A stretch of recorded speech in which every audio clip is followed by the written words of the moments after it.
Maruti ബലാനോന്റെ air bag, അത് ഈ horn pad എങ്ങനെ അഴിക്കുകയെന്ന് ഞാൻ പറഞ്ഞു കേട്ടോ. ഇതിപ്പോൾ ഫുൾ അഴിച്ചു വെച്ചിട്ടാണ്. ജസ്റ്റ് ഒന്ന് കാണിച്ചു തരാം ഇതെങ്ങനെ അഴിക്കുകയാണ്. ഇത് എയർ ബാഗ് ഉള്ളതുകൊണ്ട് തന്നെ നമുക്ക് ഇങ്ങനെ പൊക്കിയെടുക്കാൻ പറ്റില്ല. അതിന് ക്ലിപ്പ് ഉണ്ടായിരിക്കും. ഇത് അഴിച്ചു വെച്ചിട്ടുള്ളത്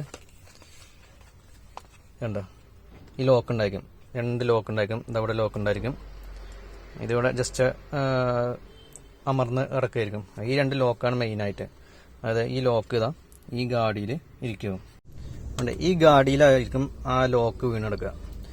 എന്താ ഒന്ന് ഇവിടെ, ഒന്ന് ഇവിടെ ഉണ്ടായിരിക്കും, ഒന്ന് ഇവിടെ ഉണ്ടായിരിക്കും. അപ്പോൾ ഇതെങ്ങനെ തിക്കിയെടുക്കാന്ന് വെച്ച് കഴിഞ്ഞാൽ നമ്മളെ ബാക്കിൽ നിന്നാണ് തിക്കിയെടുക്കേണ്ടത്.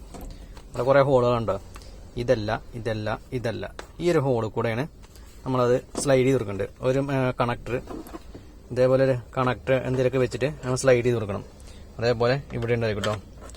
അപ്പോൾ ഇത് കറക്റ്റായിട്ട് നോക്കാം കേട്ടോ. ചിലപ്പോൾ ഇങ്ങനെ നോക്കിക്കഴിഞ്ഞാൽ നമുക്ക് ഒരു കണ്ണാടിയോ ലൈറ്റൊക്കെ വെച്ച് നോക്കിക്കഴിഞ്ഞാൽ നമുക്ക് കാണാൻ പറ്റില്ല. പക്ഷെ അതിൻ്റെ ആ ഒരു പോയിന്റ് പോകുന്നുണ്ടോ, ഇതിങ്ങനെ ചെരിഞ്ഞിട്ടാണ് പോകുന്നുണ്ടോ, ചെരിഞ്ഞ് നോക്കണം. ഇത് ചെരിഞ്ഞിതാ അതേപോലെ ഇട്ടിട്ട് ഇങ്ങനെ ആക്കി കൊടുക്കുക. ഇങ്ങനെ ആക്കി കൊടുക്കുന്ന സമയത്ത് കണ്ടോ ഈ ഒരു ലോക്ക് ഇതിങ്ങനെ വൈഡാവും.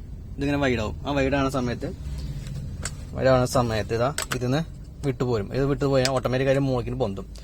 അപ്പോൾ ആ ഒരു സൈഡ്, പിന്നെ ഈ സൈഡും അതേപോലെ ആക്കി കൊടുത്താൽ ഇതും ഓട്ടോമാറ്റിക്കായിട്ട് മുകളിലേക്ക് പൊന്തും. അപ്പോൾ 2 മുകളിലേക്ക് പൊന്തും. പിന്നെ ജസ്റ്റ് ഇതാ ഇവിടുന്ന് ഈ ഹോള് വഴി ജസ്റ്റ് ഒന്ന് തള്ളിക്കൊടുത്തു കഴിഞ്ഞാൽ ഇതാ ഇവിടുത്തെ ലോക്കോ ഒന്ന് വിടും, നേരെ പൊങ്ങിപ്പോരും. അപ്പോൾ ഇങ്ങനെയാണ് ഇത് അഴിക്കേണ്ടത് കേട്ടോ.